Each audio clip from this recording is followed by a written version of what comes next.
Cell phones ఉన్నటువంటి వారు మీ యొక్క సెల్ ఫోన్స్ను స్విచ్ ఆఫ్ అన్నా చేసుకోండి, లేక మీరు సైలెంట్లో అయినా పెట్టుకోవాలని నేను మనవి చేస్తున్నాను. ప్రార్థన విజ్ఞాపన పుస్తకాలు తీసుకొని వచ్చినటువంటి వారు పుస్తకాలను మీరు మాకు అందించాలని మనవి చేస్తూ ఉన్నాను. హల్లెలూయా. ఎవ్వరు కూడా మాట్లాడకూడదు. దేవుని యొక్క వాక్యాన్ని మనము శ్రద్ధగా మనం విందాం.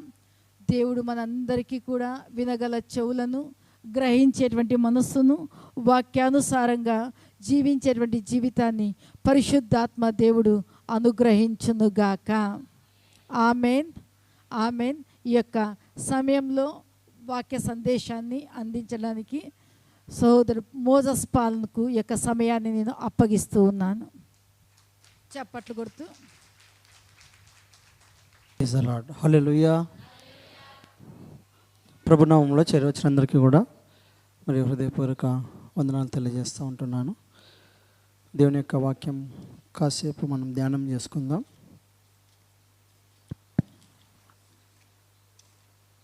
సామెతల గ్రంథం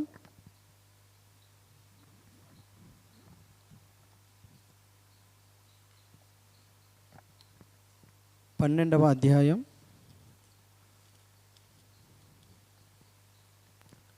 24వ వచనం. శ్రద్ధగా పనిచేయువారు. సామెతల గ్రంథము 12వ అధ్యాయం 24వ వచనం. అమ్మ, శ్రద్ధగా పనిచేయువారు ఏలుబడి చేయుదురు. సోమరులు వెట్టి పనులు చేయవలసి వచ్చును. అదే విధంగా సామెతల గ్రంథంలోనే 10వ అధ్యాయము 4వ వచనం. 10వ అధ్యాయం 4వ వచనం. బద్ధకముగా పనిచేయువాడు దరిద్రుడగును. శ్రద్ధ గలవాడు ఐశ్వర్యవంతుడు అగును. చిన్న ప్రార్థన చేసుకుని వర్తమానంలోకి మనం వెళ్దాం. మన హృదయంలో సిద్ధపరచుకుందాం. అనవసరమైన ఆలోచనలన్నీ దూరపరచుకుందాం. మన యొక్క ప్రాణాత్మ శరీరములో దేవాది దేవునికి అప్పగించుకుందాం. ప్రభువా, నీ వాక్యములనైనా మాకు ధైర్యమును పుట్టిస్తాయి. వెండి బంగారాల కన్నా నీవు ఇచ్చినటువంటి నీ యొక్క వాక్యము మాకు ఎంతో మేలైనది. ప్రభువా, నీ యొక్క వాక్యము బాగా వినడానికి మాకు మంచి బుద్ధిని పుట్టించండి. నీ మార్గంలో నడుచుకునే కృపను మాకు దయచేసి నీ వాక్యం ద్వారా మమ్మల్ని స్థిరపరిచి బలపరచమని మీకే మహిమ చెల్లిస్తూ యేసునామంలో ప్రార్థిస్తున్నాం పరమ తండ్రి, ఆమేన్. బిగ్గరగా చెప్దామా అమ్మా? హల్లెలూయా. చదవబడినటువంటి లేఖన భాగంలోకి మనం వెళ్ళినట్లయితే సామెతల గ్రంథం 12వ అధ్యాయం 24వ వచనంలో రాయబడింది, శ్రద్ధగా పనిచేసేవారు ఏలుబడి చేస్తారని, సోమరులు వెట్టి పనులు చేయవలసి వస్తుందని దేవుని వాక్యం సెలవిస్తూ ఉంటున్నది. దేవుని వాక్యం ఎప్పుడూ కూడా సత్యం. హల్లెలూయా. మరి శ్రద్ధగా మనం చేసే పని ఏదైనా కావచ్చు, అందులో మనము శ్రద్ధ పెట్టి చేస్తే దేవుడు మనల్ని హెచ్చించేవాడుగా ఆయన ఉంటున్నాడు. హల్లెలూయా. మనం చదువుకునే చదువు కావచ్చు, చేసే వ్యవసాయం కావచ్చు, చేసే వ్యాపారం కావచ్చు, ఏదైనా కావచ్చు, అందులో మనము బాగా శ్రద్ధ పెట్టి మనసు పెట్టి పని చేస్తే ఆ యొక్క చిన్న పనినే దేవుడు ఏం చేస్తాడంట, బహుగా ఆశీర్వదించే దేవుడుగా ఆయన ఉంటున్నాడు. శ్రద్ధగా అంటే ఏ విధంగా చెప్పండి? శ్రద్ధగా అంటే అమ్మా ఇట్లా చూస్తూ ఉండిపోవాలనా? చేయాలా? ఎట్లా చేయాలా? శ్రద్ధగా అంటే చాలా జాగ్రత్తగా, ఇంకా చాలా బాధ్యతగా, ఇంకా చాలా నమ్మకంగా. మీకు అర్థం అవ్వడానికి ఒక చిన్న ఉదాహరణ చెప్తా. ఇప్పుడు నేను జయంత్ అనుకోండి, జయంత్కు బయటికి వెళ్ళి ఒక బాటిల్లో నీళ్ళు తీసుకురా అని చెప్పిన. జయంత్ పోతాడు, ఆడ బాటిల్ ఉండదు, గ్లాస్ ఉండదు. జయంత్ ఏం చేస్తాడు? మళ్ళీ వెనక్కి వస్తాడు. ఈయనకు వచ్చి అన్న ఆడ గ్లాస్ లేదని చెప్తాడు. ఇప్పుడు జయంత్ పని చేసినట్లు పోయినాడు కదా, శ్రద్ధగా పనిచేసేవాడు జహాన్వీని పంపించామనుకోండి, ఆడ గ్లాస్ లేకపోయినా బాటిల్ లేకపోయినా ఎత్తుక్కొని నీళ్ళు తీసుకొని వస్తుంది. పని చేయడం అంటే జయంత్ పని చేసినట్ల, శ్రద్ధగా పని చేయడం అంటే అంటే జయంత్ అట్లా చేస్తాడని కాదు, ఉదాహరణ చెప్తాను అలా మీకు అర్థం అవ్వడానికి. శ్రద్ధగా పనిచేసేవాడు ఏం చేస్తాడంట, ఏలుబడి చేసేవాడుగా దేవుడు ఆశీర్వదిస్తూ ఉంటున్నాడు. చూడండి మరి ఈ పని గురించి చాలా వచనాలు తెస్సలోనికి రాసిన 2వ పత్రికలో పౌలు రాస్తూ ఉంటున్నాడు. ఒకసారి తెస్సలోనికి రాసిన 2వ పత్రిక. ప్రతి ఒక్కరూ కూడా ఏదో ఒక పని కలిగి ఉంటారు. చేసే పనుల్లో శ్రద్ధ కలిగి చేయాలని ప్రభువు కోరుకుంటూ ఉంటున్నాడు. తెస్సలోనికి రాసిన 2వ పత్రిక 3వ అధ్యాయము 8వ వచనం. ఎవరి యొద్దను ఉచితముగా ఆహారము పుచ్చుకొనలేదు. మేము మీలో ఎవనికి భారముగా ఉండకూడదని ప్రయాసముతోను కష్టముతోను రాత్రింబగళ్ళు పని చేయుచు జీవనము చేసితిమి. ఈ యొక్క వచనం ఎవరు చెప్తా ఉంటున్నారంటే అపోస్తుడైన పౌలు సంఘముతో చెప్తా ఉంటున్నాడు. అపోస్తలుడైనటువంటి పౌలు గురించి మనకందరికి బాగా తెలిసిన విషయమే. ఆయన ఏం చెప్తున్నాడంటే, అయ్యా మేము ఎవ్వరికీ కూడా భారముగా ఉండకూడదని ప్రయాసంతోనూ కష్టంతోనూ రాత్రింబగళ్ళు పని చేస్తూ ఉంటున్నాం అంటున్నాడు. అంత గొప్ప దైవజనుడే ఎవరికి భారంగా ఉండకూడదని పని చేస్తూ ఉంటున్నాడు. మనం ఎప్పుడు భారం అవుతామంటే ఇతరులకు ఏ పని చేయనప్పుడు ఏమైపోతామో, కన్న తల్లిదండ్రులకు కూడా మనం ఏ విధంగా కనిపిస్తామంట, భారంగా. ఏ పని ఇంటిలో కానీ చదువుకునేటప్పుడు సరిగ్గా చదువుకోకుండా, వ్యాపారం చేసేటప్పుడు సరిగ్గా చేసుకోకుండా, ఉద్యోగాల్లో సరిగ్గా చేసుకోకుండా, దేవుడు మనకు అప్పగించిన పనిని మనం నిర్లక్ష్యం చేసినట్లయితే, శ్రద్ధగా చేయకపోతే మనము అక్కడ ఉండే వాళ్ళకి భారముగా కనిపించే వారముగా ఉంటున్నాం. అదే రీతిగా 3వ అధ్యాయము 10వ వచనం చూడండి. మరియు మేము మీ యొద్ద ఉన్నప్పుడు ఎవడైనను పని చేయనొల్లని ఎడల వాడు భోజనం చేయకూడదని మీకు ఆజ్ఞాపించితిమి కదా. పని చేయకుండా మనం ఏం చేయకూడదంటమ్మా? కొంచెం కష్టం కదా వినడానికి, పాటించడానికి. దేవుని వాక్యం చెబుతూ ఉంటున్నది. మనం ఒకవేళ పని చేయకోకుండా బద్ధకస్తులుగా ఉన్నట్లయితే, సోమరితనం చేత నింపబడి ఉన్నట్లయితే మనం దేనికి అర్హులం కాదు, భోజనం చేయడానికి కూడా మనము అర్హులం కాదని దేవుని వాక్యం తెలియజేస్తూ ఉంటుంది. 11వ వచనంలోకి వెళ్దాం. మీలో కొందరు ఏ పనియు చేయక పరుల జోలికి పోవచ్చు, అక్రమముగా నడుచుకొనుచున్నారని వినుచున్నాను. కొంతమందికి ఏ పని ఉండదంట. పని ఉంటుంది కానీ వాళ్ళకు ఉన్నటువంటి పనిని వాళ్ళు మర్చిపోతూ ఉంటారు. ఏ పని చేయకోకుండా వాళ్ళు ఏం చేస్తూ ఉంటున్నారంట, పరుల జోలికి పోవచ్చు, అక్రమముగా నడుచుకుంటూ ఉంటున్నారు. శ్రద్ధగా పనిచేసే వాళ్ళని దేవుడు దీవిస్తాడని చెప్తా ఉంటున్నాడు. మరి వాళ్ళని హెచ్చిస్తానని చెప్తా ఉంటున్నాడు.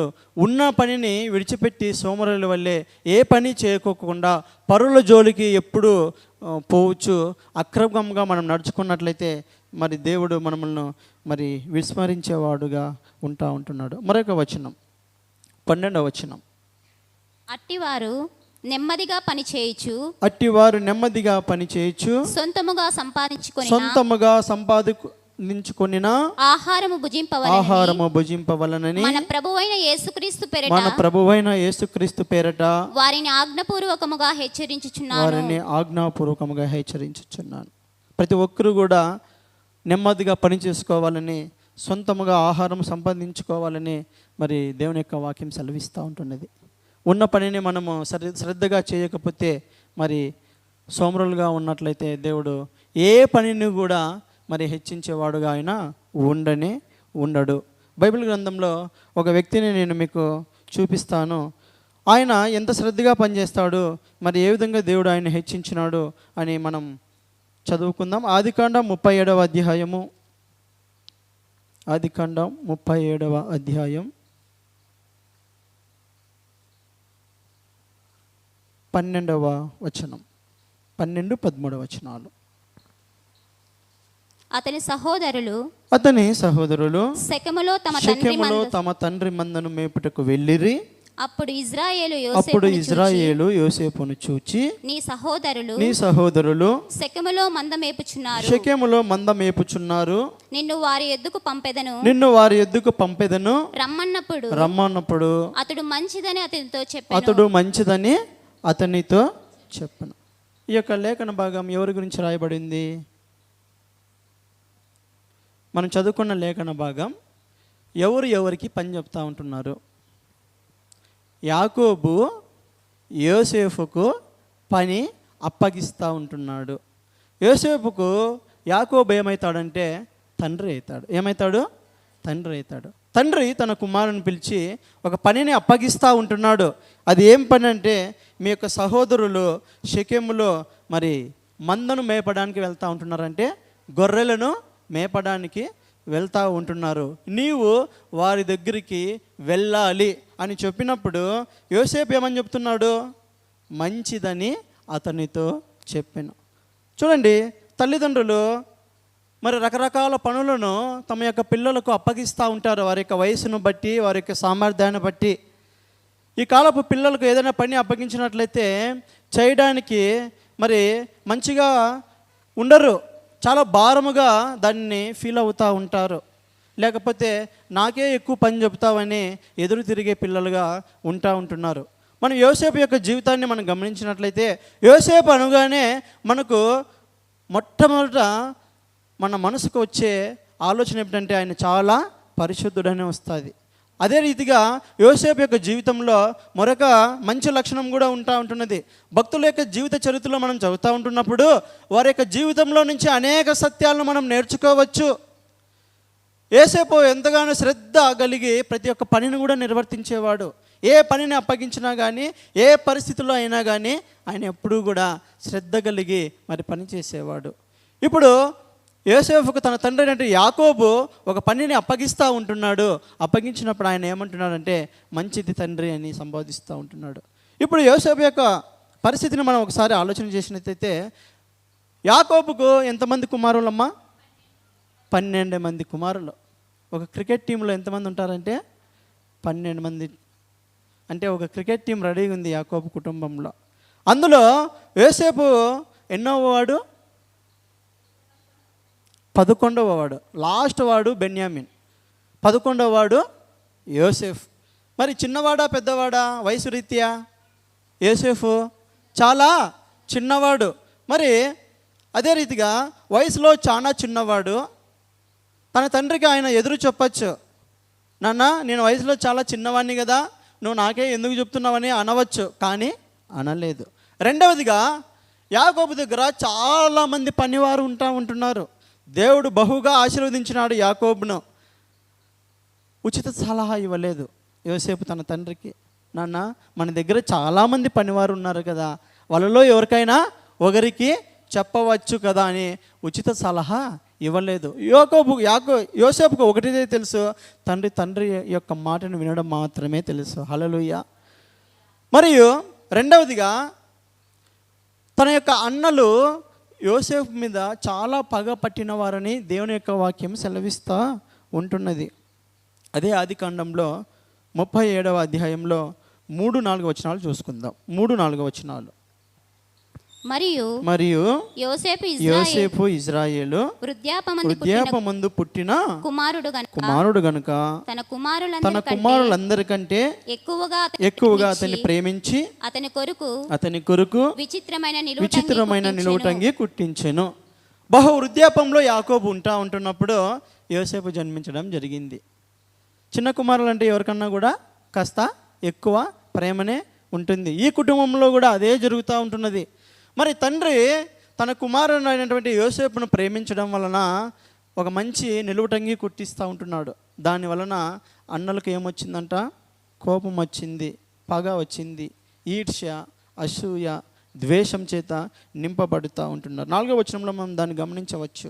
అతని సహోదరులు తమ తండ్రి అతనిని తమ అందరికంటే ఎక్కువగా ప్రేమించుట చూచినప్పుడు వారు అతని మీద పగబట్టి అతనిని క్షేమ సమాచారమైనను అడుగలేకపోయిరి. ఏ వ్యక్తి అయితే పగ చేత, ఈర్ష్య చేత, ద్వేషం చేత నింపబడి ఉంటాడో ఆ యొక్క వ్యక్తి ఇతరుల యొక్క క్షేమ సమాచారం కూడా అడగలేనటువంటి పరిస్థితుల్లో ఉంటారని దేవుని వాక్యం చెబుతూ ఉంటున్నది. అన్నలు ప్రేమించే వాళ్ళు కాదు, ద్వేషించే వాళ్ళు.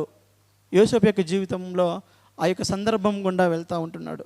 మరలా అదే ఒక 37వ అధ్యాయంలోనే 5వ వచనంలో మనం చూసినట్లయితే, యోసేపు ఒక కలకని తన సహోదరులతో అది తెలియచెప్పగా వారు అతని మీద మరీ పగబట్టిరి. అంటే తన యొక్క అన్నలు తన మీద పగ పట్టినప్పటికీ కూడా యోసేపు ఏం చేస్తూ ఉంటున్నాడు? వాళ్ళతో మాట్లాడుతూనే ఉంటున్నాడు. నిలువటంగి కుట్టించినాడని చూపించాడు, పోయి పగబట్టినారు. తర్వాత అన్న నాకు దేవుడు ఒక కళను దయచేసినాడంటే వాళ్ళు మరీ పగపట్టినట్లు దేవుని వాక్యము చెబుతూ ఉంటున్నది. 8వ వచనం చూసుకుందాం. అందుకు అతని సహోదరులు, నిక్షేమంగా మమ్మల్ని నేలెదవా, మా మీద నీవు అధికారి అవుదువా అని అతనితో చెప్పి అతనిని కళ్ళను బట్టి, అతని మాటలను బట్టి అతని మీద మరింత పగబట్టిరి. పగ ఏమైపోతుందమ్మా? అంతకందుకు ఎక్కువైపోతుందా, తక్కువైపోతుందా? అంతకందుకు ఏమైపోతుంది? మరీ పగబట్టినారంట. ఫస్ట్లో పగబట్టినారు, మరీ పగబట్టినారు, మరలా మూడోసారి మరింత పగబట్టినట్లు దేవుని వాక్యము చెబుతూ ఉంటున్నది. అదే రీతిగా 10వ వచనం చదువుకుందాం. 10వ వచనం. అతడు తన తండ్రితోనూ తన సహోదరులతోనూ అది తెలియజెప్పినప్పుడు అతని తండ్రి అతనితో, నీవు కనిన ఈ కల ఏమిటి? నేనును నీ తల్లియు నీ సహోదరులు నిశ్చయముగా వచ్చి నీకు సాష్టాంగ పడుదుమా అని అతన్ని గద్దించెను. అతని సహోదరులు అతని యందు అసూయపడిరి. అతను కళలు చెబుతూ ఉంటే, నాకు ఈ కళ వచ్చింది, మీరందరూ నాకు సాష్టాంగపడి నమస్కారం చేస్తున్నారంటే వాళ్ళు మరింత పగబట్టినట్లు దేవుని వాక్యం సెలవిస్తూ ఉంటున్నది. ఇప్పుడు అటువంటి యోసేపును తన తండ్రి అయినటువంటి యాకోబు ఎక్కడికి పంపించాలని ఇష్టపడతా ఉంటున్నాడు? తన యొక్క సహోదరుల యొద్దకు వెళ్ళమని చెబుతూ ఉంటున్నాడు. యోసేపు వయసులో చిన్నవాడే. యోసేపు యొక్క కుటుంబంలో పని వాళ్ళు చాలామంది ఉంటా ఉంటున్నారు. యోసేపు తన యొక్క అన్నలకు ఇష్టముగా ఉండడము లేదు. అయినప్పటికీ కూడా తండ్రి చెప్పినాడు కాబట్టి ఆ యొక్క పనిని చేయడానికి యోసేపు ఇష్టపడతా ఉంటున్నాడు. హల్లెలూయా. మరియు మరొక సందర్భం గుర్తు చేస్తా. యోసేపు తన తండ్రి తనకు ఒక పనిని అప్పగిస్తే ఎన్ని కష్టాలు ఉన్నా కానీ చేయడానికి ఇష్టపడతా ఉంటున్నాడు. తండ్రి యొక్క ఆజ్ఞను పాటించడానికి ఇష్టపడతా ఉంటున్నాడు. అందుకే సామెతల్లో రాయబడింది, నా కుమారుడా నీ తండ్రి ఆజ్ఞను గైకొనుము, నీ తల్లి ఉపదేశాన్ని నీవు త్రోసివేయద్దు.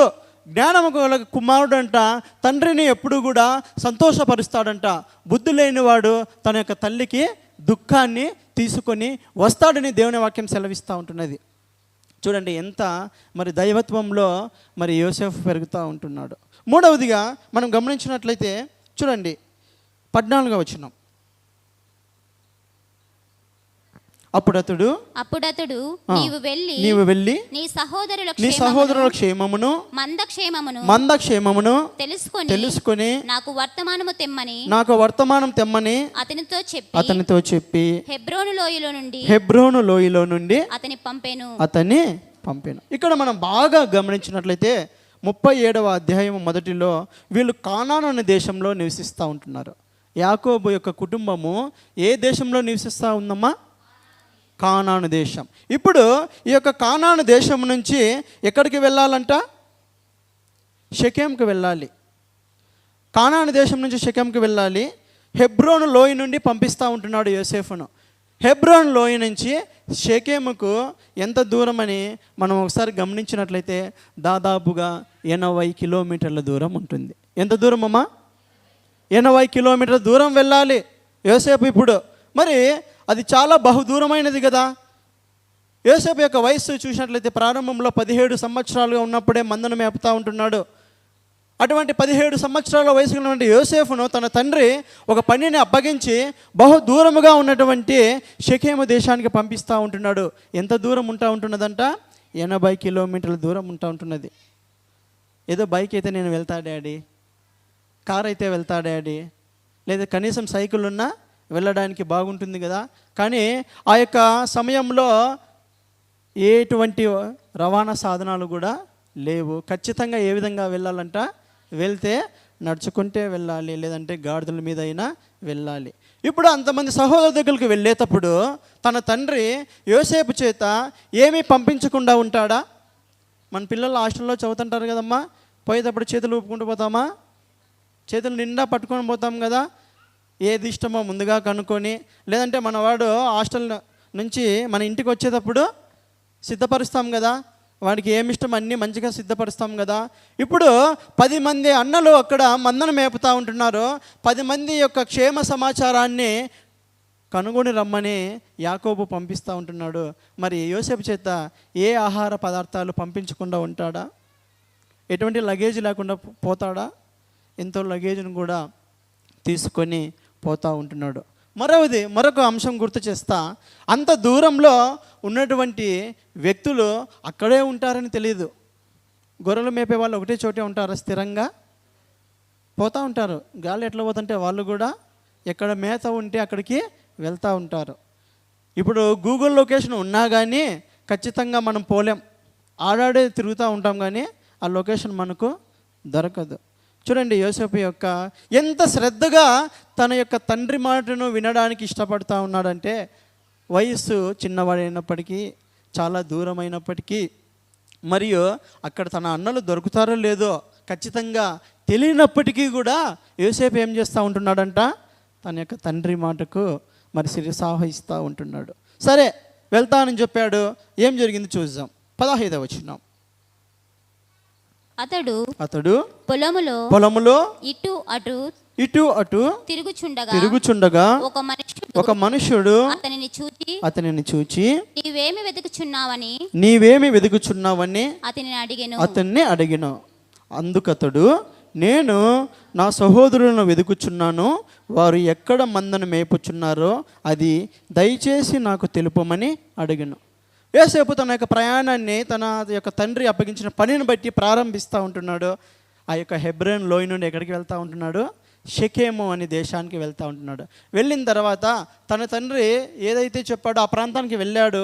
ఆ పొలంలో అటు ఇటు తిరుగుతూ ఉంటున్నాడు తన యొక్క అన్నల కోసం. కానీ ఎక్కడా కూడా తన యొక్క అన్నలు కనిపించడం లేదు. ఫర్ ఎగ్జాంపుల్ మనకి ఏదైనా ఒక పని చెప్పారనుకోండి, పలానా అంగడికి వెళ్ళు, పలానా మార్కెట్కి వెళ్ళో ఏదైనా తీసుకురామని చెప్పినప్పుడు ఆ వస్తువు మనకు దొరకకపోతే మనం ఏం చేస్తాం? వెనక్కి వచ్చేస్తాం కదా. వచ్చిన తర్వాత తీసుకొచ్చినామని అడిగితే అంతా వెతికినాను, అక్కడ నాకేమీ దొరకలేదు అని చెప్తాం. ఒకవేళ ఆ పని చేయడానికి మనకు అస్సలు ఇష్టం లేదనుకోండి, పోమో కూడా తెలీదు, సగం దూరం పోతామో సగం దూరమో వెనక్కి వచ్చేస్తాము. నేను పోయినాను, నాకేం దొరకలేదని చెప్పేవారముగా మనం ఉంటాం. కానీ యోసేపు యొక్క జీవితాన్ని మనం చాలా లోతుగా గమనించి మరి ధ్యానించినట్లయితే ఆ యొక్క ప్రాంతానికి వెళ్తూ ఉంటున్నాడు, షెకెము అనే దేశానికి. ఆ పొలంలో అటు ఇటు తిరుగుతూ ఉంటున్నాడు, కానీ తన అన్నలు కనిపించడం లేదు. ఆ యొక్క యోసేపు అటు ఇటు తిరగడాన్ని ఎవరు ఒక వ్యక్తి గమనించినాడు. అరే, చిన్న వయసులో ఉంటున్నాడు, చాలా ఆహార పదార్థాలను తీసుకొని వచ్చినాడు, ఎవరి కోసమో వెతుకుతూ ఉంటున్నాడని. అయ్యా, నీవు ఎవరిని వెతుకుతూ ఉంటున్నావంటే యోసేపు చెప్తా ఉంటున్నాడు, మా తండ్రి నాకు ఒక పనిని అప్పగించినాడు, ఆ పని నిమిత్తం నా సహోదరుల కోసం నేను ఇక్కడికి వచ్చినాను, వారిని వెతుకుతూ ఉంటే మరి వాళ్ళు నాకు దొరకడం లేదని చెప్తా ఉంటున్నాడు. ఇక్కడ షెకెము నుంచి దోతానికి మరలా వస్తుంటున్నాడు. తన తండ్రి కేవలం షెకెము మాత్రమే వెళ్ళమని చెప్పాడు, కానీ యోసేపు ఏం చేస్తూ ఉంటున్నాడు? షెకెము నుంచి దోతానికి మరలా వస్తూ ఉంటున్నాడు. అక్కడ ఉండే ఆ వ్యక్తి చెప్తా ఉంటున్నాడు, అయ్యా, మీ అన్నలు మాట్లాడుకోవడం నేను విన్నాను, ఈ యొక్క షెకెము నుంచి మనం ఎక్కడికి వెళ్దామో దోతాన్ అనే ప్రాంతానికి మనకి వెళ్దామని వాళ్ళు మాట్లాడుకోవడము నేను విన్నాను అని చెప్తే ఈ యొక్క యోసేపు ఏం చేస్తూ ఉంటున్నాడంటే మరలా షెకెము నుంచి ఎక్కడికి వెళ్తూ ఉంటున్నాడు? దోతాన్ అనే ప్రాంతానికి వెళ్తూ ఉంటున్నాడు. చూడండి ఎంత శ్రద్ధ. తన తండ్రి తనకు అప్పగించిన పనిని నెరవేర్చడానికి యోసేపు ఎంతో శ్రద్ధ కలిగి మరి పని చేస్తూ ఉంటున్నాడు. మరలా షెకెము నుంచి దోతానుకు ఎంత దూరం ఉంటుందంటే 20 కిలోమీటర్లు ఉంటుంది. ఎంత ఉంటుందమ్మా? మొత్తం ఎన్ని కిలోమీటర్లు వచ్చినాడు ఇప్పుడు? 80 ప్లస్ 20 మొత్తము 100 కిలోమీటర్లు వస్తూ ఉంటున్నాడు. ఆ యొక్క ప్రాంతానికి వచ్చిన వాడుగా మరి ఉంటా ఉంటున్నాడు. ఏం జరిగింది చూద్దాం. 17వ వచనం. అందుకు ఆ మనుష్యుడు ఇక్కడ నుండి వారు సాగి వెళ్ళిరి, వారు దోతానుకు వెళ్ళుదు రమ్మండి చెప్పుకొనుట వింటినని చెప్పాను. అప్పుడు యోసేపు తన సహోదరుల కోసము వెళ్ళి దోతానులో వారిని కనుగొనెను. హల్లెలూయా. చిట్ట చివరకు తన యొక్క సహోదరులను యోసేపు ఆ యొక్క ప్రాంతంలో కనుక్కోవడము జరిగింది. ఇంత పని చేయడం యోసేపుకు అవసరమా? ఇంత శ్రద్ధ కలిగి తన తండ్రి చెప్పినటువంటి మాటకు లోబడి ఇంత కష్టపడడం అవసరమా? సరే, కష్టపడి తన యొక్క అన్నల కోసం వెళ్తూ ఉంటున్నాడు. కానీ అక్కడ జరిగినది మనం చూద్దాం. 18వ వచనం. అతడు దగ్గరకు రాకమునుపు వారు దూరం నుండి అతని చూచి అతనిని చంపుటకు దురాలోచన చేసిరి. వారు, ఇదిగో ఈ కలలు కనువాడు వచ్చుచున్నాడు, వీనిని చంపి ఇక్కడున్న ఒక గుంటలో పారవేసి దుష్ట మృగము వీనిని తినివేసినని చెప్పుదము. ఎంతో తన యొక్క అన్నలను ప్రేమించి తన తండ్రి యొక్క మాటకు లోబడి సహాయం చేద్దామని, వారి యొక్క క్షేమమును కనుక్కుందామని, ఆ యొక్క మందల యొక్క క్షేమమును కనుక్కుందామని యోసేపు ఎంతో కష్టపడి అక్కడికి వచ్చిన తర్వాత తన అన్నలు ఏం చేస్తూ ఉంటున్నారంటే మరి చంపాలని ఒక కుట్ర పన్నుతూ ఉంటున్నారు, ఆలోచన చేస్తూ ఉంటున్నారు. వీడు ఒక్కడే మనకు దొరికాడు, వీడు ఏవేవో కలలు కంటూ ఉంటున్నాడు, మనమన్నా ఏలుతామని చెప్తా ఉంటున్నాడు, ఏ విధంగా ఏలుతాడో, ఏ విధంగా మనకు అధికారం అవుతాడో మనం చూద్దాం, వీడిని చంపేసి తండ్రికి ఏం చెబుతామంటే ఒక దుష్టమృగము వీన్ని తినివేసిందని ఆ యొక్క యోసేపు యొక్క బట్టలను తీసుకొని పోయి మన తండ్రికి చూపిద్దామని ఆలోచన చేస్తూ ఉంటున్నారు. అందులో రూబేన్ అని ఒక పెద్ద ఆయన ఉంటాడు, పెద్దన్న. అతను వండుకొని, అయ్యా ఆ విధంగా చంపడం మంచిది కాదు, వాడిని మనం గోతులో వేసేసి వెళ్ళిపోదాము, తర్వాత వాడే చనిపోతాడని చెప్తా అంటే సరే ఒప్పుకున్నారు. గోతులో వేసేసినారు. గోతులో వేసేసి యోసేపు తన యొక్క చేతులతో మోసుకొని వచ్చినటువంటి అన్నపానాలని వీళ్ళు ఏం చేస్తూ ఉంటున్నారు, భుజిస్తూ ఉంటున్నారు, అన్నం తినుకుంటూ మాట్లాడుకుంటూ ఉంటున్నారు. అప్పుడు అక్కడ ఇష్మాయిలీలు వెళ్తూ ఉంటున్నారు ఒంటెల మీద. రెండవ అన్న యూదా ఉంటా ఉంటున్నాడు. అరే వీడు చనిపోతే మనకి ఏం లాభం వస్తుంది, కనీసం వీడిని ఒక కొంచెం డబ్బు కన్నా అమ్మేద్దామని మరి డబ్బుకు 20 తులముల వెండికి అతనిని అమ్మివేసినట్లు వాక్యం చెబుతూ ఉంటున్నది. ఎంతో మంచి చేయాలని వస్తే కీడును ఎదుర్కొంటూ ఉంటున్నాడు. ప్రాణం పోయే పరిస్థితికి వచ్చింది. సరే గోతులో వేసేశారు, తర్వాత పైకి తీశారు, మరలా వాళ్ళకి అమ్మి వేశారు. అప్పుడు యోసేపు మనసులో ఒక ఆలోచన వచ్చింటుంది, మా నాన్న ఇక్కడికి పంపించింటేనే కదా, ఆయన చెప్పిన పని నేను చేస్తూ ఉంటేనే కదా అని మనం ఒకవేళ అనుకుంటామేమో, కానీ యోసేపు ఆ విధంగా ఎప్పుడు కూడా అనుకోనలేదు. మనం ఏదైనా పని చేసేటప్పుడు కొంచెం ఇబ్బంది అయినప్పుడు పని చెప్పిన వారి మీద విసుక్కుంటాం, పని చెప్పిన వారిని మరి మనసులో తిట్టుకుంటాం కదా. చూడు ఇంత కష్టమైన పని నాకు చెప్పినారు, వేరే వాళ్ళకి చాలా ఈజీగా ఉండే పనులు చెప్తారు, చాలా మంచి పనులు చెప్తారు అని అనుకుంటామా అనుకోమా? కానీ యోసేపు ఎప్పుడు కూడా తన మనసులో అనుకోలే. సరే, అక్కడి నుంచి వాళ్ళు కొనుక్కొని పోతూ ఉంటున్నారు. ఆదికాండం 39వ అధ్యాయంలో మనం చూసినట్లయితే 3వ వచనం. యెహోవా అతనికి తోడయుండుననియు అతడు చేసినదంతయు అతని చేతిలో యెహోవా సఫలము చేసిననియు అతని యజమానుడు చూచినప్పుడు. ఈ యొక్క ఇష్మాయిలీలు తీసుకొని పోయి ఎవరికి అమ్మేస్తూ ఉంటున్నారు, మరలా పోతీఫరుకు అమ్మేస్తూ ఉంటున్నారు. ఈ యొక్క పోతీఫరు ఫరో అనే రాజు దగ్గర ఉన్నటువంటి ఒక సైన్యాధిపతి. మరి అక్కడ అమ్మి వేసినప్పటికీ కూడా దేవుడు తోడుగా ఉన్నట్లు మనం చూస్తూ ఉంటున్నాం. మరియు యోసేపు చేసినదంతయు అతని చేతిలో యెహోవా సఫలం. అక్కడ కూడా పనిచేస్తూ ఉంటున్నాడు యోసేపు. ఎక్కడికి పోయినా సైలెంట్గా ఉండే వ్యక్తి కాదు యోసేపు, ఎక్కడికి పోయినా పని చేస్తూ ఉండే వ్యక్తి యోసేపు. తన తండ్రిలో ఉన్నప్పుడు పని చేస్తూ ఉంటున్నాడు, మందను కాస్తూ ఉంటున్నాడు, తండ్రి మాటను వింటూ ఉంటున్నాడు. అమ్మి వేసినప్పటికీ, ఒక బానిసగా ఉన్నప్పటికీ కూడా ఆ యొక్క పోతీఫర్ యొక్క కుటుంబంలో ఏం చేస్తూ ఉంటున్నాడంట, పని చేస్తూ ఉంటే అతను చేసినదంతయు కూడా దేవుడు ఏం చేస్తూ ఉంటున్నాడు, సఫలము చేస్తూ ఉంటున్నాడు. మరి ఏం జరిగింది? 4వ వచనం. యోసేపు మీద అతనికి కటాక్షం కలిగెను గనుక అతని యొద్ద పరిచర్య చేయువాడాయను. మరియు అతడు తన ఇంటి మీద విచారణకర్తగా అతని నియమించి తనకు కలిగినదంతయు అతని చేతికి అప్పగించెను. హల్లెలూయా. పని చేసేవాడిని దేవుడు ఎప్పుడు కూడా పై స్థానంలోనే ఉంచుతాడు అని ఈ యొక్క ఉదాహరణ ద్వారా మనం గమనించుకోవచ్చు.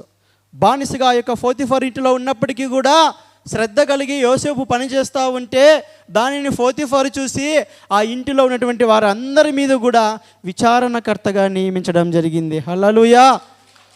అదే రీతిగా యోసేపు జీవితంలో జరిగినటువంటి మరొక సందర్భాన్ని గుర్తు చేస్తా. 39వ అధ్యాయము 22వ వచనం. చెరసాల అధిపతి ఆ చెరసాలలోనున్న ఖైదీలనందరినీ యోసేపు చేతికి అప్పగించెను. వారక్కడ ఏమి చేసిరో అదంతయు అతడే చేయించువాడు. తర్వాత పోతీఫర్ ఇంటిలో బాగా ఉంటా ఉంటే మరి చేయని నేరమును యోసేపు మీద పోతీఫర్ యొక్క భార్య వేయడం జరిగింది. దానిని బట్టి ఈ యొక్క పోతీఫర్ ఏం చేస్తూ ఉంటున్నాడంటే యోసేపును మరలా ఎక్కడికి తీసుకొని వస్తూ ఉంటున్నాడు, చెరసాలలో వేయిస్తూ ఉంటున్నాడు. ఆ చెరసాలలో వేయించిన తర్వాత కూడా యోసేపు శ్రద్ధ కలిగి పనిచేస్తూ ఉంటే ఆ చెరసాల అధిపతికి ఈ యొక్క యోసేపు మీద కటాక్షం కలిగిందంట. హల్లెలూయా. కటాక్షం కలిగిన మాత్రమే కాదు కానీ ఆ చెరసాలలో ఉన్నటువంటి ఖైదీలు అందరికీ కూడా ఇతన్ని ఒక పెద్దగా నియమించడం జరిగింది. యోసేపు ఎక్కడున్నా కానీ ఒక మంచి స్థాయిలోనే ఉండడం జరిగింది. ఆ మంచి స్థాయికి వెళ్ళడానికి ఆయన ఎప్పుడు కూడా పని చేస్తానే ఉన్నాడు. హల్లెలూయా. ఆ యొక్క చెరసాలలో ఏ పని చేయాలన్నా ఎవరు చేయించాలంట? ఖైదీలందరితో కూడా యోసేఫే చేయించాల. కుటుంబంలో ఉన్నప్పుడు పని చేస్తూ ఉంటున్నాడు శ్రద్ధ కలిగి. పోతీఫరులో ఇంటిలో ఉన్నప్పుడు శ్రద్ధ కలిగి పని చేస్తూ ఉంటున్నాడు. చెరసాలలోకి వచ్చినప్పటికీ కూడా ఆ యొక్క సమస్యను బట్టి బాధపడక కృంగిపోక తన తండ్రిని దూషించుకోకుండా తన చేతికి అప్పగించిన ప్రతి పనిని కూడా ఏం చేస్తూ ఉంటున్నాడంట, ఆయన చేసినట్లు మనం చూస్తూ ఉంటాం. అందుకే ప్రసంగి గ్రంథంలో 9వ అధ్యాయంలో రాయబడింది, నీ చేతికి దొరికిన పనిని నీ శక్తి కొలిది నీవు చేయము. నీ చేతికి ఏ పని అయితే దొరుకుతుందో, మనం ఆలోచన చేస్తాం ఇది చిన్న పని, ఇది పెద్ద పని అని. కానీ నువ్వు చిన్న పనిలోనే నమ్మకంగా శ్రద్ధగా పనిచేస్తే ఆ చిన్న పనినే దేవుడు పెద్ద పనిగా ఆశీర్వదిస్తాడు. హల్లెలూయా.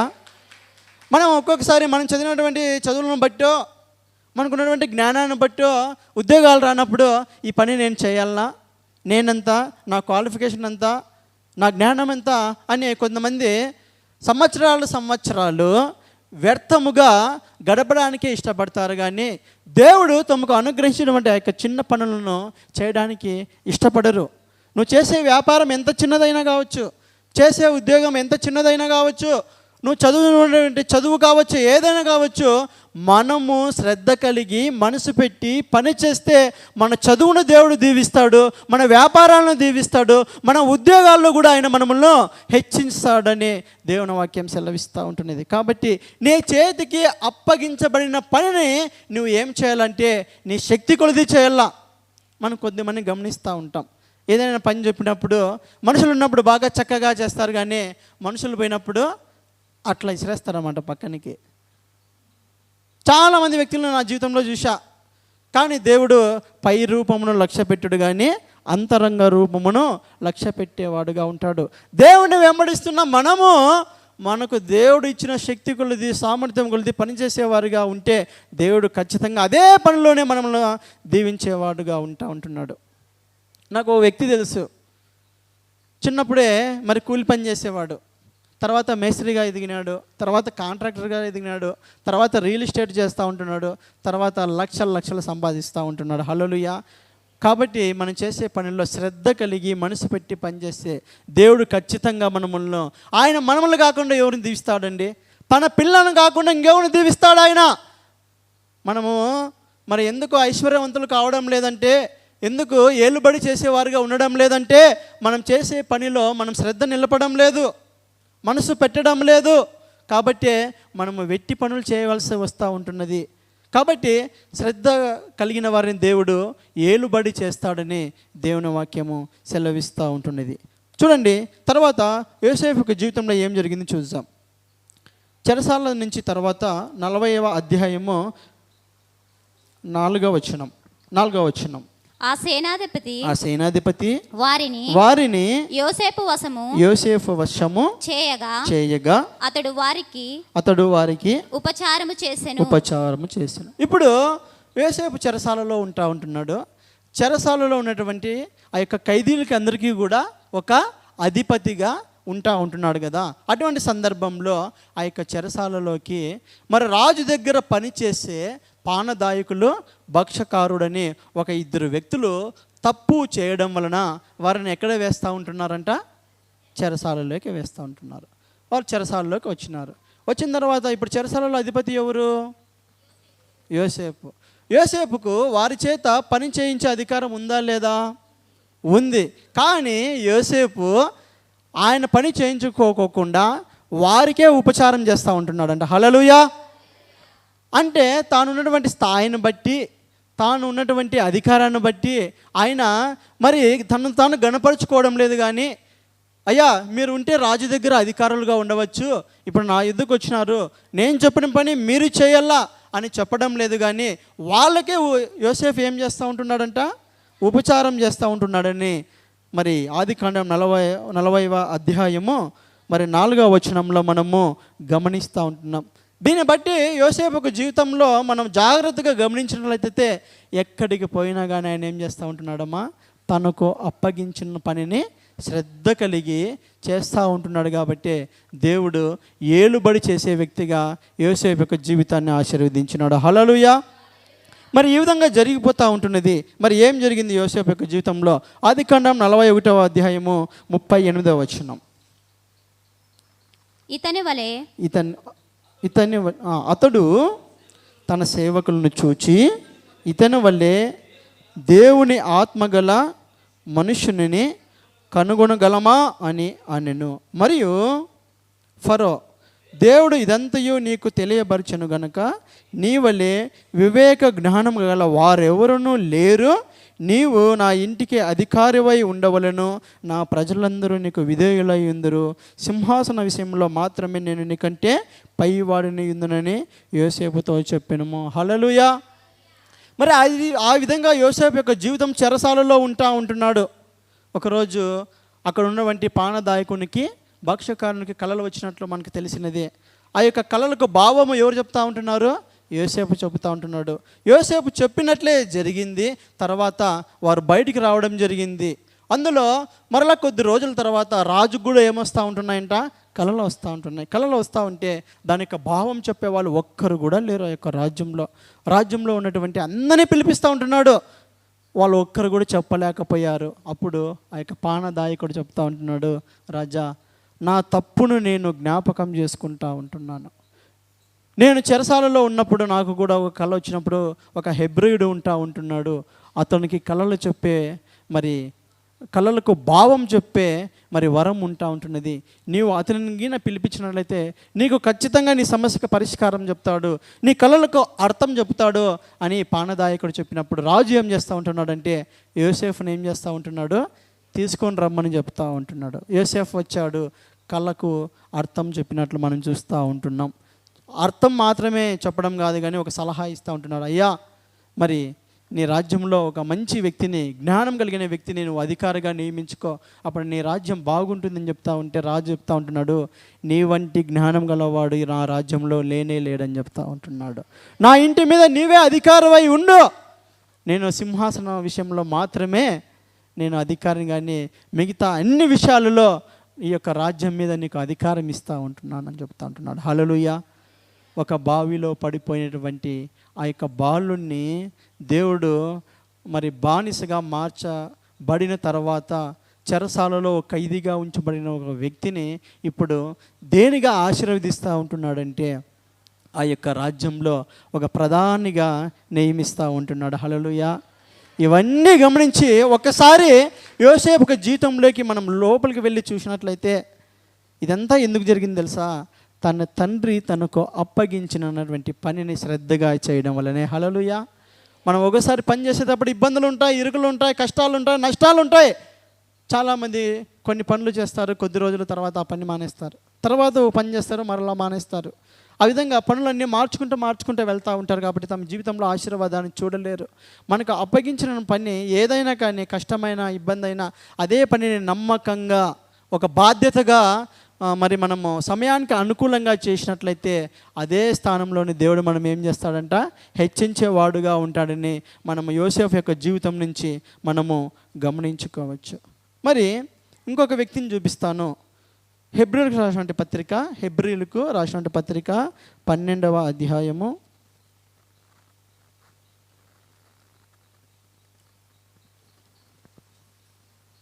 ఇక్కడ ఒక వ్యక్తి ఉంటున్నాడు.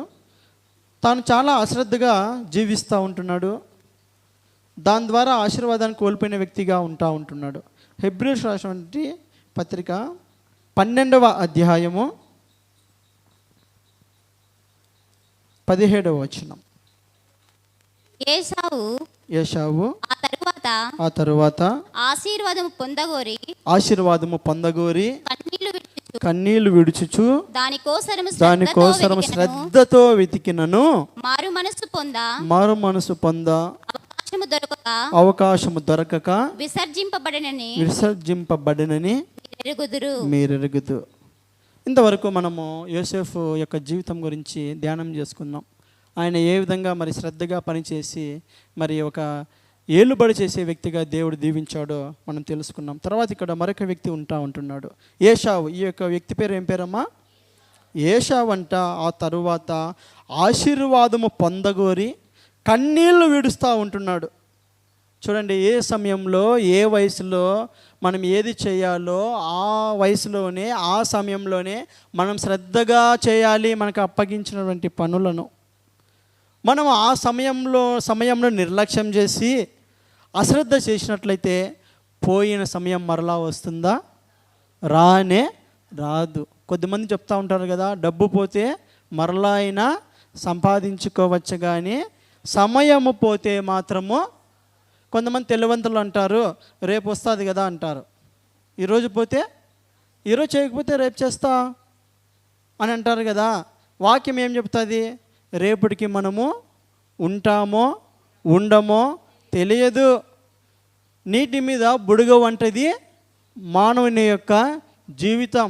రాలిపోయే పువ్వు వంటిది మానవుని యొక్క జీవితం.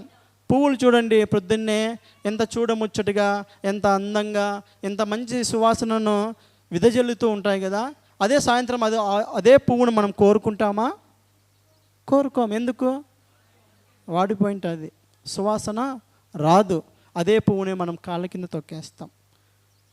మరి ఏ సమయంలో ఏది చేయాలో అదే సమయంలోనే మనం బాగా శ్రద్ధగా చేసినట్లయితే దేవుడు ఖచ్చితంగా మనం దీవిస్తాడు. హల్లెలూయా.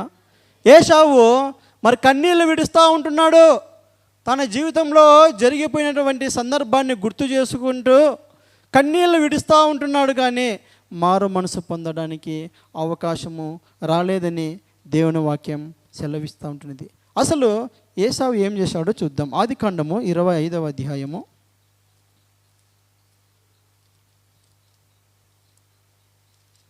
ఆదికాండము 25వ అధ్యాయము 29వ వచనం. ఒకనాడు యాకోబు కలగూర వంటకము వండుకొనుచుండగా ఏశావు అలసిన వాడై పొలంలో నుండి వచ్చి, నేను అలసి ఉన్నాను, ఆ ఎర్రగానున్న దానిలో కొంచెము దయచేసి నాకు పెట్టుమని అడిగెను.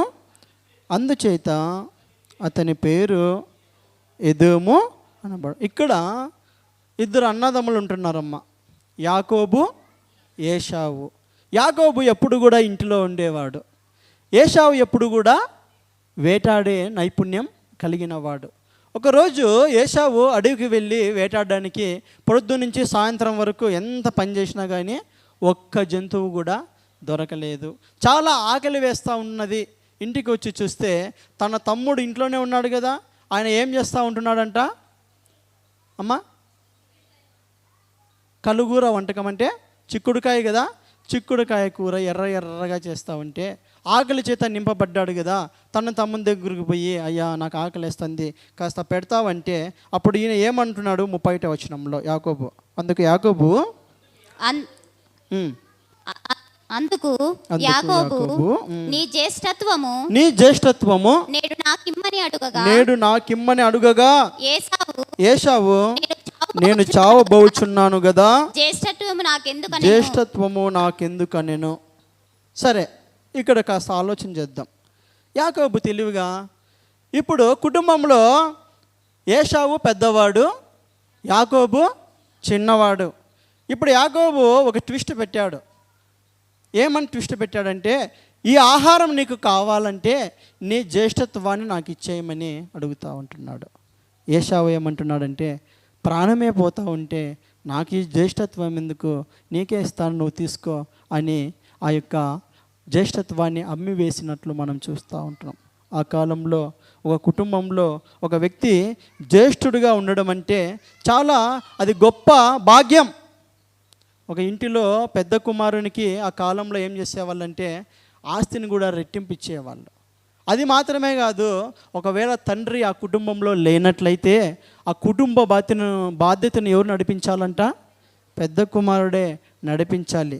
అది మాత్రమే కాదు కానీ మరి దేవుని పరంగా కావచ్చు, ఆత్మీయంగా కావచ్చు, ఎన్నో ఆధిక్యతలు ఉంటున్నాయి జ్యేష్ఠుడైనటువంటి వారికి. తన యొక్క భక్తిని తాకట్టు పెడతా ఉంటున్నాడు ఏశావు. ఒక పూటి దానికోసం ఆయన ఏం చేశాడంట, నాకెందుకు ఈ జ్యేష్ఠత్వం అని శ్రద్ధ వదిలి తన యొక్క భక్తి మీద మరి అమ్మి వేసినట్లు దేవుని వాక్యము సెలవిస్తూ ఉంటున్నది. ఒక జ్యేష్ఠుడిగా ఉండవలసిన వాడు, కుటుంబంలో ఒక మాదిరిగా ఉండవలసిన వాడు, ఆత్మీయలో ఎంతో ఆధిక్యతలో ఉండవలసిన వాడు ఈ కూటి కోసం ఏం చేస్తూ ఉంటున్నాడంటే ఆ యొక్క కూర కోసము నాకెందుకు ఈ జ్యేష్ఠత్వం అని అశ్రద్ధగా మాట్లాడుతూ ఉంటున్నాడు. చూడండి, ఎప్పుడు కూడా భక్తి విషయంలో మనం అశ్రద్ధ చేయకూడదు. మనము భక్తి విషయంలో అశ్రద్ధ చేసినట్లయితే అన్ని విషయంలో కూడా మరి వెనుకబడే వారముగా ఉంటున్నాం. అందుకే కదా పౌలు అంటాడు, తిమోతి నీవు ఆత్మలో వర్ధిల్లుచున్న ప్రకారము అన్ని విషయములలో సౌఖ్యముగా ఉండు. అంటే భక్తిని ఎప్పుడు కూడా మనం అశ్రద్ధ చేయకూడదు.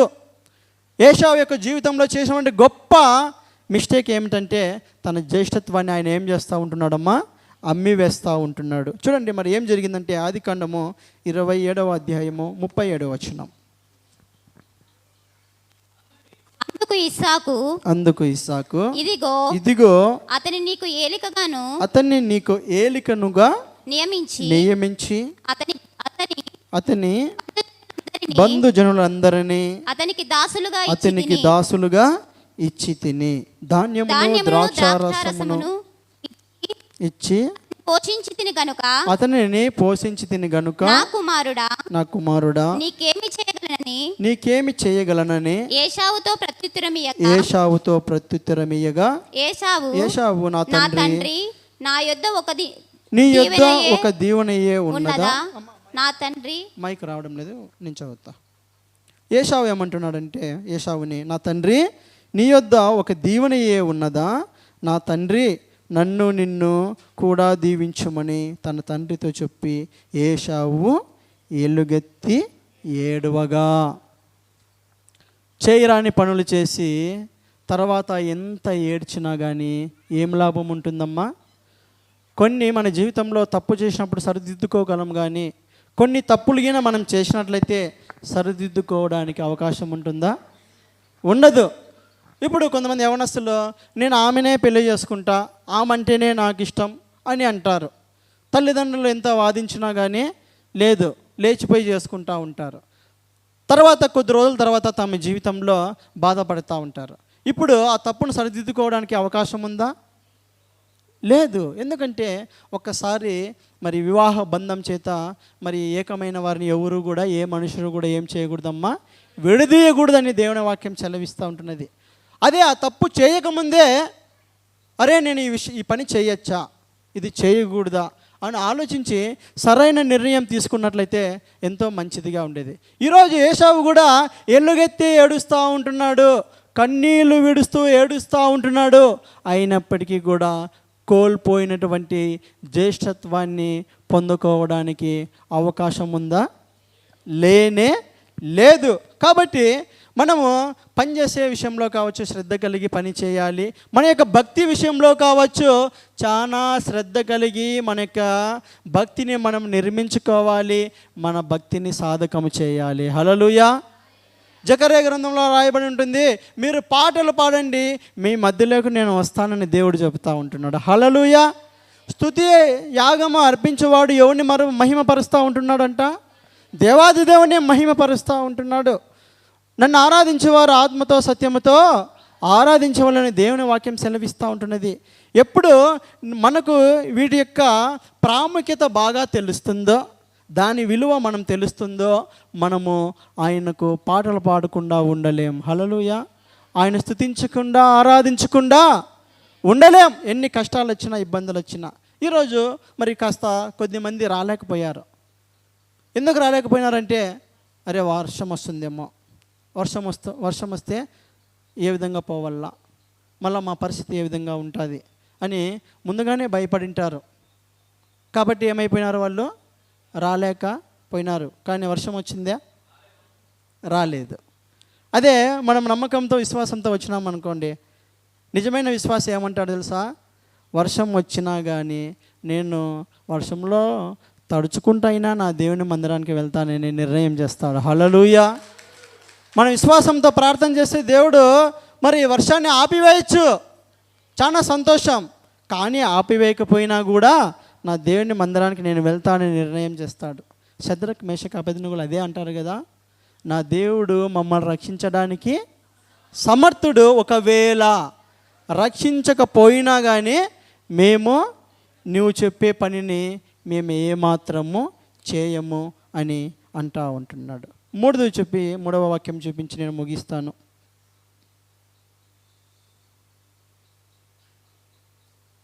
హెబ్రీలకు రాసినటువంటి పత్రిక 13వ అధ్యాయము 7వ వచనం. మీకు దేవుని వాక్యము బోధించి మీ పైని నాయకులుగా ఉన్నవారిని జ్ఞాపకం చేసుకొని వారి ప్రవర్తన ఫలమును శ్రద్ధగా తలంచుకొనుచు వారి విశ్వాసమును అనుసరించుడి. అపోస్తలుడైన పౌలు హెబ్రీ సంఘానికి హెచ్చరిస్తూ ఉంటున్నాడు, అయ్యా మీకు ఎవరైతే వాక్యమును బోధిస్తూ ఉంటున్నారో, మీ పైన నాయకులుగా ఉంటున్నారో వారిని జ్ఞాపకం చేసుకొని వారి ప్రవర్తన ఫలమును శ్రద్ధగా తలంచుకొనుచు అని రాస్తూ ఉంటున్నాడు. మనం హెబ్రీ పత్రికల్లో 11వ అధ్యాయంలోకి వెళితే అక్కడ విశ్వాస వీరుల జాబితా ఉంటుంది. ఒక అబ్రహాం కావచ్చు, ఇస్సాకు కావచ్చు, యాకోబు కావచ్చు, మోషే కావచ్చు అనే మన పైన ఉన్న నాయకులు ఉంటున్నారు. వారు ఏ విధంగా జీవించారు, వారు కష్టకాలంలో ఏ విధంగా దేవుని వెంబడించారు, అనారోగ్య పరిస్థితుల్లో ఏ విధంగా ప్రార్థన చేశారు, ప్రతి పరిస్థితుల్లో కూడా విశ్వాసమును కోల్పోకోకుండా ఏ విధంగా ఆయనను ఆనుకొని ఉన్నారు. వారి యొక్క ప్రవర్తనను గమనించండి, వారి జీవితాలను శ్రద్ధగా తలంచుకొనండి. ఆ విధంగా మీరు మీ భక్తిని చేయమని మరి పౌలు హెబ్రీ సంఘానికి రాస్తూ ఉంటున్నాడు. శ్రద్ధగా పని చేసేవాడిని దేవుడు ఏం చేస్తాడంట? ఏలుబడి చేసే వ్యక్తిగా ఆశీర్వదించేవాడుగా ఉంటున్నాడు. శ్రద్ధగా పనిచేసేవాడిని ఐశ్వర్యవంతునిగా చేసే దేవుడుగా ఆయన ఉంటున్నాడు. ఆ విధంగా కాకుండా మనకు అప్పగించిన పనిలో కావచ్చు, కుటుంబంలో కావచ్చు, ఉద్యోగంలో కావచ్చు, వ్యాపారంలో కావచ్చు, ఎక్కడైనా కావచ్చు, మనం ఒకవేళ అశ్రద్ధగా ఉన్నట్లయితే ఎన్నో ఆశీర్వాదాలను మనము కోల్పోవలసి వస్తుంది. సోమరులు ఏం చేస్తారంట? వెట్టి పనులు చేస్తారంట. చూడండి, సోమరుల గురించి సామెతల గ్రంథంలో చాలా చక్కగా రాయబడి ఉంటుంది. ఒక సోమరికంట ఏదైనా పని చెప్తే, వీధిలో సింహం ఉంది, అదొచ్చి నన్ను తినేస్తుంది, నేను వెళ్ళను అంటాడంట. సోమరికి ఒక ప్లేట్ నిండా మంచి ఆహార భోజనాలు పెట్టినప్పటికీ కూడా వాడు తన చేతిని ఏం చేయలేడంట, పైకి ఎత్తలేడంట. మనమే పోయి చేయి ఎత్తల్లా. ఇంకా కొంతమందికి మన పిల్లలకు తినిపిస్తూ ఉంటాం కదా, చిన్న పిల్లలకు తినలేరు కాబట్టి. సోమరికి మంచి మంచి నువ్వు ఏ ఇష్టమైన ఆహారం అని తీసుకొని పో, వాడు చూస్తాడు కానీ చెయ్యి ఎత్తి తినలేడన్నట. దేవుడు సోమరులను ఆశీర్వదించడు. కష్టపడని వారిని ఎప్పుడు కూడా మరి వాళ్ళు ఆశీర్వాదం చూడలేరు. ఏ వయసులో ఏ స్థితిలో ఉన్నా చదివే వాళ్ళు చదవల్లా, పనిచేసే వాళ్ళు చేయాలా, స్త్రీలు తమ కుటుంబాలను కట్టుకోవాలా, ఉద్యోగంలో ఉన్న వారు మరి నిజాయితీగా పని చేయాలా, బాధ్యతాయుతంగా పని చేయాలా.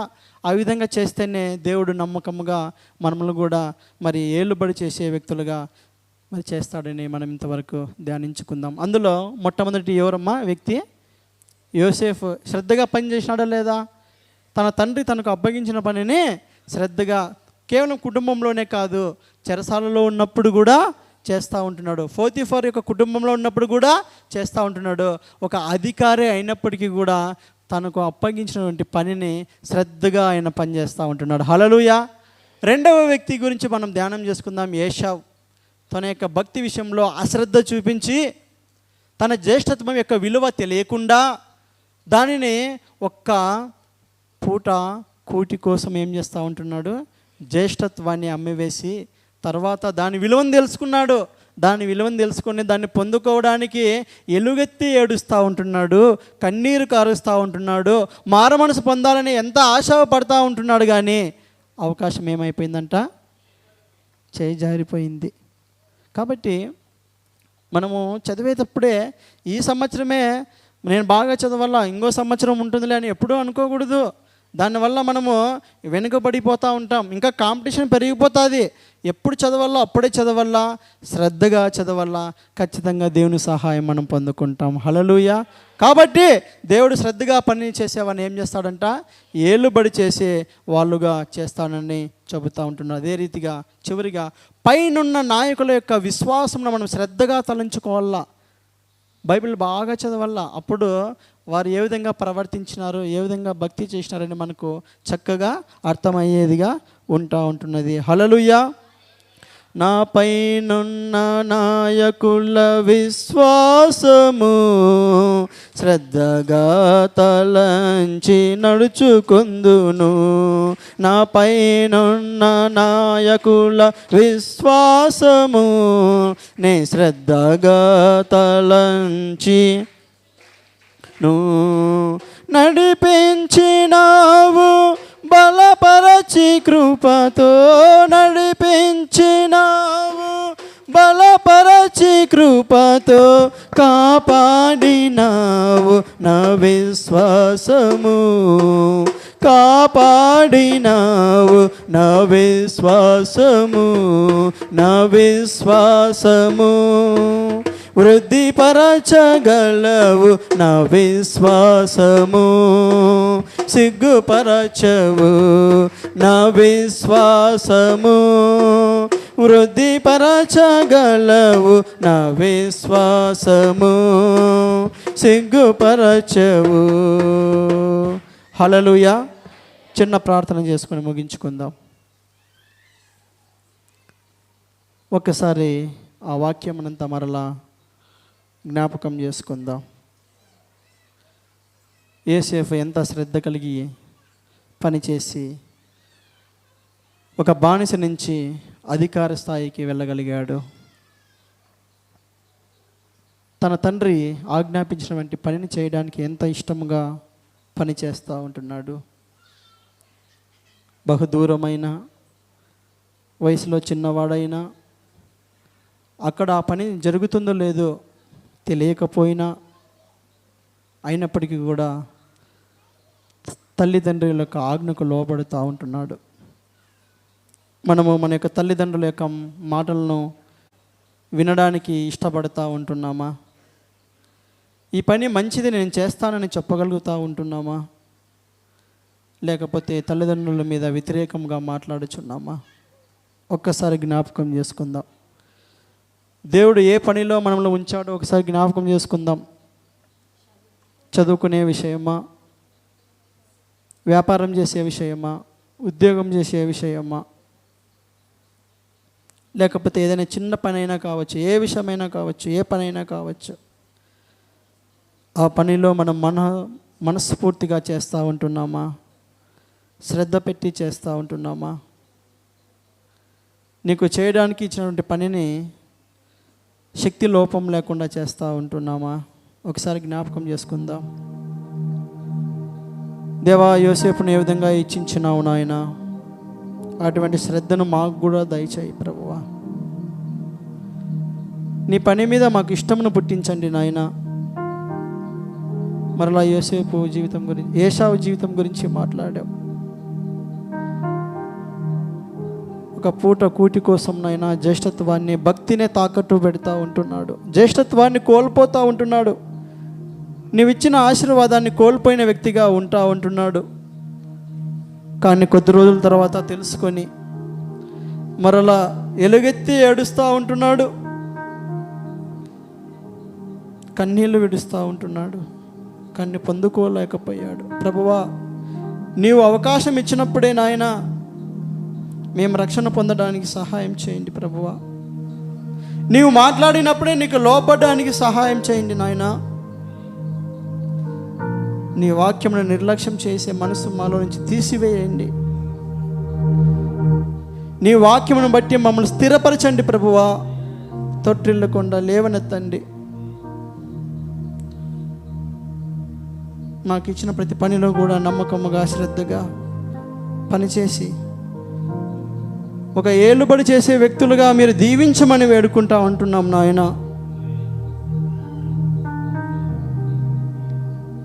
మా పైనున్న నాయకుల, మా పితరుల యొక్క విశ్వాసమును, వారి యొక్క ప్రవర్తన ఫలమును శ్రద్ధగా తలంచుకోవడానికి సహాయం చేసి నడిపించండి. వచ్చిన మేము నాయన వచ్చినట్లే వెళ్ళక మా హృదయం నిండా నీ వాక్యమును నాయన నింపుకొని వెళ్ళడానికి మీరు సహాయం చేసి ఈ యొక్క వాక్యమును నూరంతలుగా ఫలభరితంగా మార్చమని యేసు నామములో ప్రార్థిస్తున్నాం పరమ తండ్రి.